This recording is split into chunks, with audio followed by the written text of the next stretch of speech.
this video, I'm going to talk about a few things we can do when we're in a crowd and starting to feel nervous. I developed these tools over time as I tried to solve this problem for myself. At the end of the video, I'm going to recommend a few books that have helped me along the way. Let's get started. So you walk into a giant room, tons of people, and your heart starts pounding.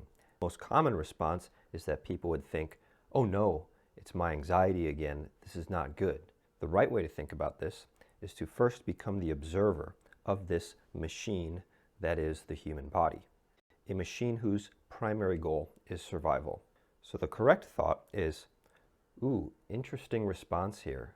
What is this machine doing? The beating heart, the adrenaline rush. This response can be very useful for responding to threats. Is there a threat here? And you look around the room. Is there anyone here who's trying to fight me? Is there anyone here with a weapon? It may sound silly, but you're in dialogue with your body. In my podcast, Enter the Mind, I talk about how the mind is often like your pet dog. It's like when the Amazon delivery person comes to the door, knocks, and leaves a package, and your dog just launches into a bark fest and runs at the door and everything. Not really the right response for that situation. Could be a useful response if that person was trying to break into the house, but it's not. It's just a delivery person. So then you have to calm the dog down and say, hey, come here. No, it's just the delivery person. Don't worry about it. And just like you would gain control of your dog, you gain control of this machine. What's the best way to do that? I used yesterday a breathing technique whereby you inhale to the count of, let's say, 3 or 4.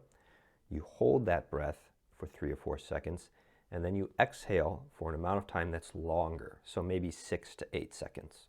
And you're going to have to do this for a few repetitions, but what I've found is that it's extraordinarily helpful.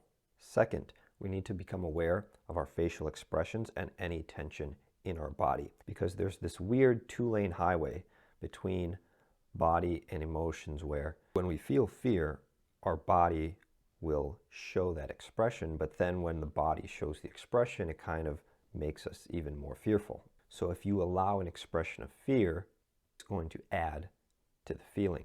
So instead, what you could do is work on holding a neutral expression or even a slight smile.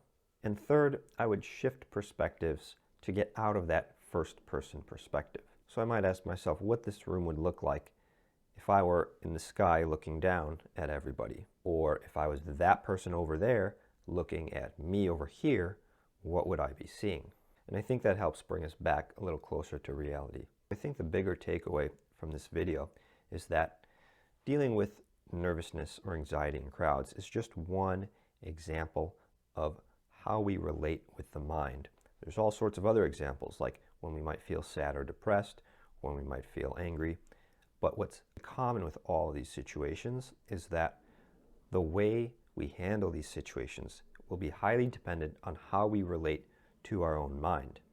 Are we the observer of our mind, asking ourselves, oh, that's an interesting response. Is that useful? Is that adaptive? I'm feeling sadness today. Is that an appropriate response? Is it helping me? Maybe it is appropriate. But we must stay the decision makers. Last, as I've worked on my confidence over the years, one of my earliest books that I read was The Confidence Gap.